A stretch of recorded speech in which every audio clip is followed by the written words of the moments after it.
नमस्कार, जय माता दी। मैं हूं आपकी अपनी लाइफ डिजाइनर जीतू आचार्य। हनुमान जयंती का जो अवसर है वो 23 तारीख को है, 23 अप्रैल को है। यानी 23 अप्रैल को मनाई जाएगी जागृत देवता हनुमान जयंती। और हनुमान जी का जन्म उत्सव हो और भगवान श्री राम तक अर्जी ना पहुंचे, ऐसा हो ही नहीं सकता।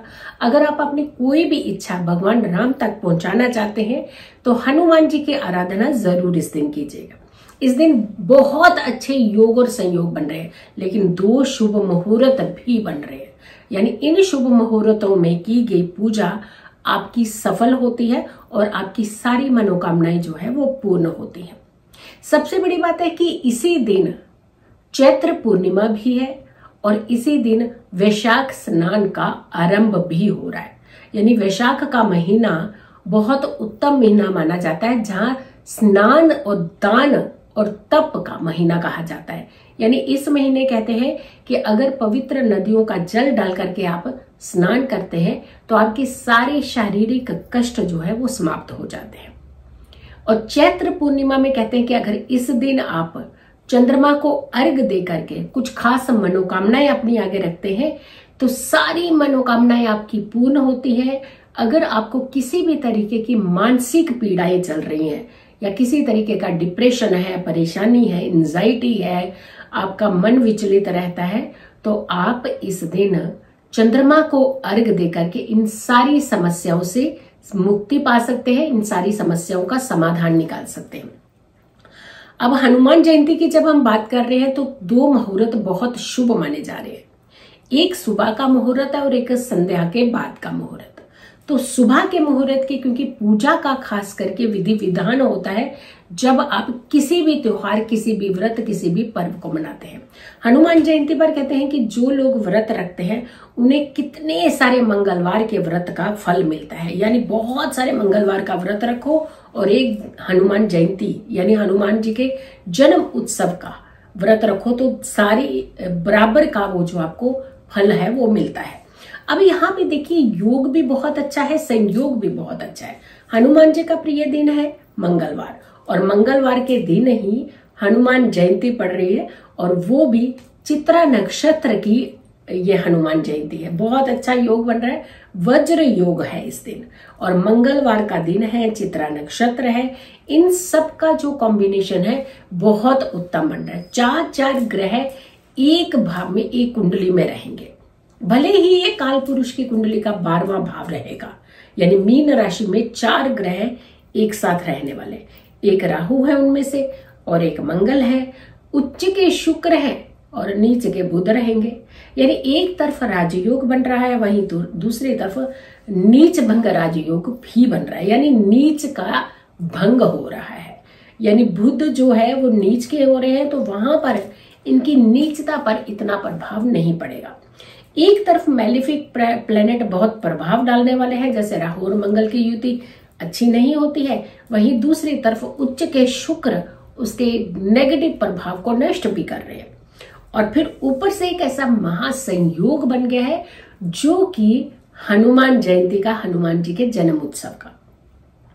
तो ये सारी जो अवस्थाएं बन रही हैं ये आपको काफी लाभ देने वाली बन रही है। सबसे बड़ी बात है कि 2 ऐसे मुहूर्त, योग भी बता दिया आपने, संयोग भी बता दिया आपको, लेकिन 2 ऐसे मुहूर्त जिसमें अगर आप पूजा विधि करते हैं तो आपको लाभ ज्यादा होते हैं।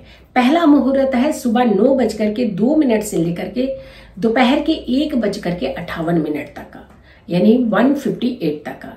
9:02 यानी 9:02 से लेकर के मॉर्निंग के और आफ्टरनून के 1:58 तक रहेगा। ये मुहूर्त जो है जो आप भगवान श्री राम की आराधना कर सकते हैं, भगवान श्री राम के मंत्रों का जाप कर सकते हैं, हनुमान जी के मंत्रों का जाप कर सकते हैं। आप इन्हें खास भोग लगा सकते हैं। और कुछ ऐसे कहते हैं कि ऐसे समय जब होते हैं तो हमें दान ज्यादा करने चाहिए। अन्न का दान बहुत शुभ माना जाता है, जरूरतमंद लोगों को अन्न का दान करना चाहिए।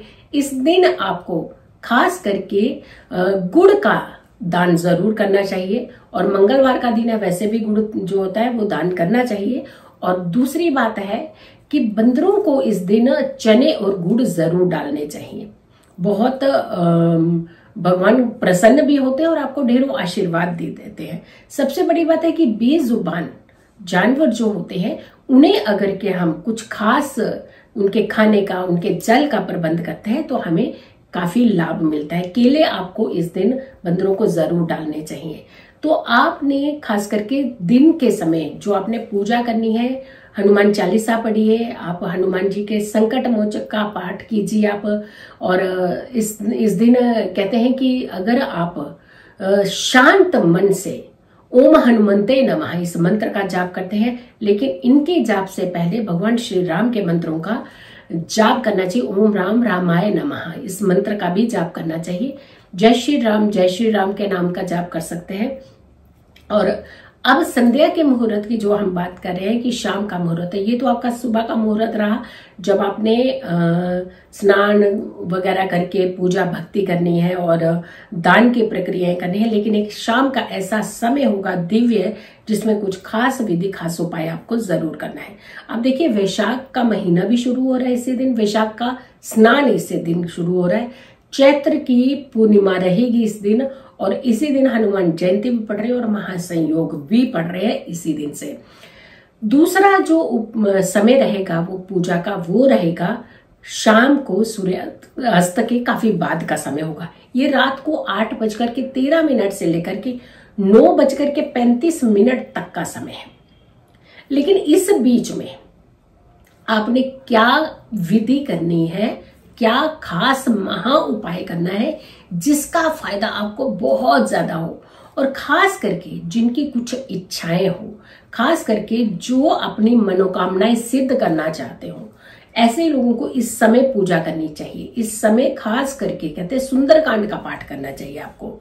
और डेफिनेटली आपको हनुमान चालीसा तो पढ़ना ही चाहिए, हनुमान जी के मंत्रों के जाप करने चाहिए। लेकिन यहाँ इस समय आपको हनुमान जी को चोला अर्पित करना चाहिए।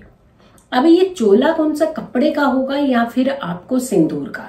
देखिए एक कपड़ा लीजिए जो कि नारंगी रंग का कपड़ा होगा, जो भगवान जी को चढ़ता है, जो हनुमान जी को चढ़ता है, क्योंकि ये जागृत देवता है। तो जागृत देवता की पूजा के लिए आपने जो वस्त्र उन्हें चढ़ता है, जिस रंग का प्रयोग ज्यादा किया जाता है, केसरी नंदन कहते हैं ना, केसरी रंग का जो वस्त्र है वो आपको अर्पित करना चाहिए। लेकिन उसके चारों कोनों के ऊपर आपने जो नारंगी रंग का सिंदूर होता है उसमें चमेली का तेल मिला लीजिए और चमेली का तेल मिला करके चारों कोनों के ऊपर, वस्त्र के चारों कोनों के ऊपर जय श्री राम लिख दीजिए।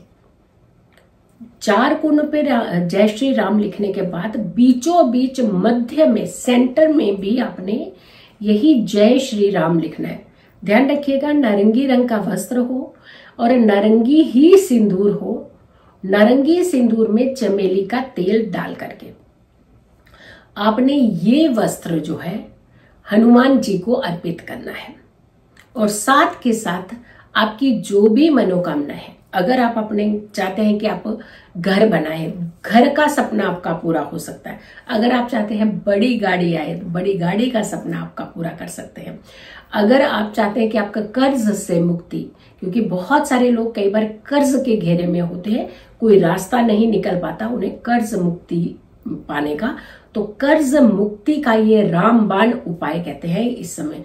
और राम जी का नाम लिख लेंगे, हनुमान जी को अर्पित कर देंगे तो सोचिए कितने प्रसन्न हो जाते हैं हनुमान जी। ये उपाय कीजिए, चाहे आपकी इच्छा घर की हो, चाहे आपकी इच्छा कर्ज मुक्ति की हो, चाहे कोई भी इच्छा आपकी हो, वो सारी इच्छाएं हनुमान जी पूरी करते हैं।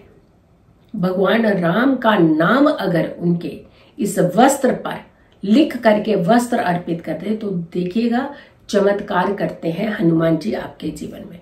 लेकिन एक चमेली के तेल का दीपक भी हनुमान जी के समक्ष इस दिन जरूर अर्पित करें।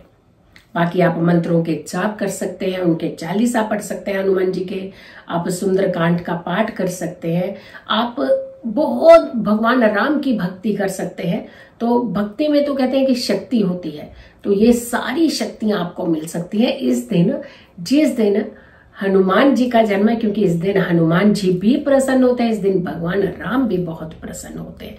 तो ये पूजा विधि विधान कीजिएगा, और ये बड़ा अच्छा योग और संयोग है जिस दिन आपको महालाभ मिल सकते हैं। सो वीडियो को आप बहुत सारे लोगों तक जरूर पहुंचाइएगा।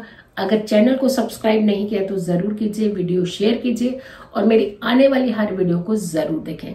शुभ मुहूर्त का खूब लाभ उठाएं और ये वीडियो दूसरों तक पहुंचा करके, ताकि दूसरे भी इस समय का खास लाभ उठा सके। शेयर कीजिए वीडियो, मेरी आने वाली वीडियो जरूर देखें। खुश रहें, स्वस्थ रहें, पॉजिटिव रहें। पॉजिटिव रहते हैं तो हर समस्या से हम दूर रहते हैं। जल्दी हाजिर होंगे एक अच्छी वीडियो के साथ। तब तक के लिए नमस्कार, जय माता दी, जय श्री राम।